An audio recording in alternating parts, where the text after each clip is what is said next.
আরেকটা কথা বলেছিলাম, এখানে উল্লেখ হয়েছে যে আমরা নিরাপত্তা বাহিনীর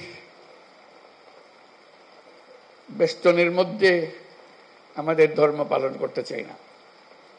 আমরা নাগরিক হিসেবে মুক্তভাবে যার যার ধর্ম পালন করতে চাই।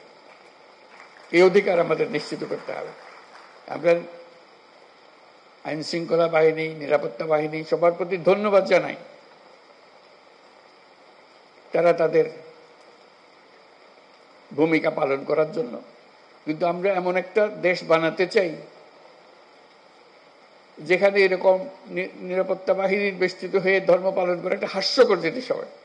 এটা কি কথা হলো? এটা কোন ধরনের দেশ বানালাম আমরা? এরকম দেশ বানানোর জন্যই এত রক্তপাত, এত কিছু হলো। আমরা সেটা চাই না। আমরা সম্পূর্ণ নিরাপত্তার মধ্যে, সম্পূর্ণ বিশ্বাসের মধ্যে আমরা আমাদের যার যার মত, যার যার ধর্ম পালন করতে চাই। এই নিশ্চয়তা আমরা চাই। আমরা ঐক্যের কথা বলি। যে ঐক্যের কথা আমরা বলি সেই ঐক্য দুর্গাপূজার কাঠামোর মধ্যেই আছে। সনাতনী ধর্ম বিশ্বাস মতে 10 ভুজা দুর্গাপূজার কাঠামোতে দেশ ও জাতির সব ধরনের ঐক্য সংহতির প্রতীক আছে। লক্ষ্মীর ধন সম্পদ, সরস্বতীর জ্ঞান, কার্তিকের বীরত্ব, গণেশের সাফল্য, 10 ভুজা দুর্গার অসীম শক্তি সম্মিলিতভাবে সমস্ত অশুভ শক্তিকে পরাজিত করে। এর মধ্যেই ঐক্যবদ্ধ হবার চিত্র আছে। জ্ঞান নিয়ে, সম্পদ নিয়ে, শক্তি নিয়ে সবাই যার যার শক্তি নিয়ে ঐক্যবদ্ধ হলে আমরা সব অশুভ শক্তিকে পরাজিত করতে পারব। কারো সাধ্য নেই এর থেকে আমাদেরকে বঞ্চিত করে। নিজেরা বিভক্ত হয়ে গেলে, ঐক্যবদ্ধ হতে না পারলে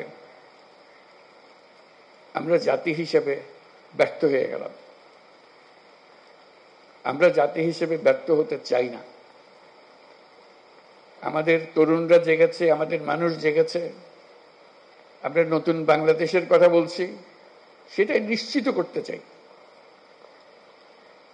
তা না হলে এত রক্তপাতের, এত আত্মত্যাগের কি ফল পেলাম? আমাদের ছেলে মেয়েরা 24শে জুলাই যে অসাধ্য সাধন করেছে, তাদের মূল লক্ষ্য ছিল একটি বৈষম্যমুক্ত বাংলাদেশ গড়া। এখানে সব নাগরিক সমান সুযোগ পাবে। আমাদের ছেলে মেয়েরা সে যেই ঘরে জন্মগ্রহণ করুক না কেন, সে ছেলে হোক আর মেয়ে হোক, সবাই নাগরিকের সমান সুবিধা পাবে। পুরো বিশ্বকে তাক লাগিয়ে দেওয়ার শক্তি তাদের আছে। তারা কেউ বন্দী থাকার জন্য জন্মগ্রহণ করে নাই, কারো ভয়ে পালিয়ে থাকার জন্য জন্মগ্রহণ করে নাই। আমরা তাদেরকে সে সুযোগ দিতে চাই। তারা নিজের মতো করে গড়ে উঠবে, দেশকে গড়ে তুলবে, পৃথিবীকে গড়ে তুলবে। আমরা এমন রাষ্ট্র গঠন করতে চাই, পৃথিবী আমাদেরকে অনুসরণ করবে।